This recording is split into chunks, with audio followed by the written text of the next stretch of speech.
గణనాథునకు భక్తితో మొక్కి ఆనందంతో ఎలుకను ఎక్కి ఇంట బయట పూజలు పొందగా ఈశ్వర పుత్రుడు వచ్చిండు. ఉండ్రాళ్ళు సిద్ధం చేద్దాం, ఊరందరినీ ఆహ్వానిద్దాం, ఋషులు మునులు సంతసించగా ఎదలో గణపతి పూజలు చేద్దాం.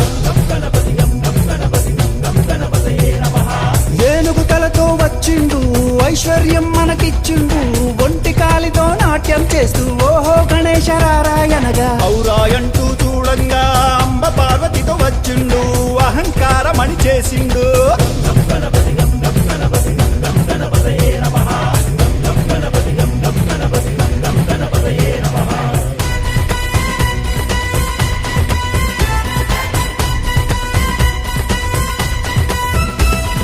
కడుపారా పాయసమే త్రాగి ఖర్జూర పండ్లను మెచ్చిండు, గడ్డి పరుకుంచి గుంజీలు తీస్తే ఘనంగా దీవెనలిచ్చిండు, జ్ఞానమందరికి ఇచ్చిండు. చవితి నుండి 9 రాత్రులు చక్రం ఎత్తి అర్చన చేద్దాం, జన్మ జన్మల పుణ్యఫలంతో ఝంకారంతో గానం చేద్దాం.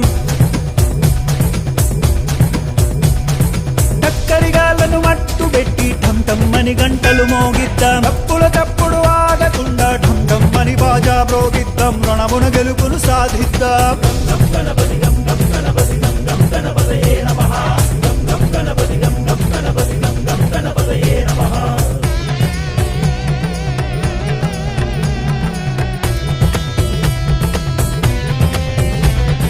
తమ్ములు చెల్లెలు సంబరమ్ముతో థకిట థకిటమని నాట్యం చేస్తే దండాల దండలు వేద్దాం, ధర్మాన్నే కాపాడుకుందాం.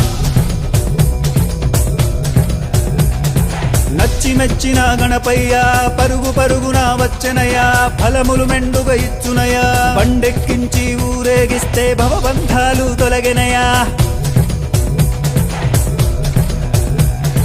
మనసారా గణపతిని వేడంగా యమ బాధలు బాపెను చూడంగా, రమ్మంటూ గొంతెత్తి పాడరా లంబోదరలకు బిగరా.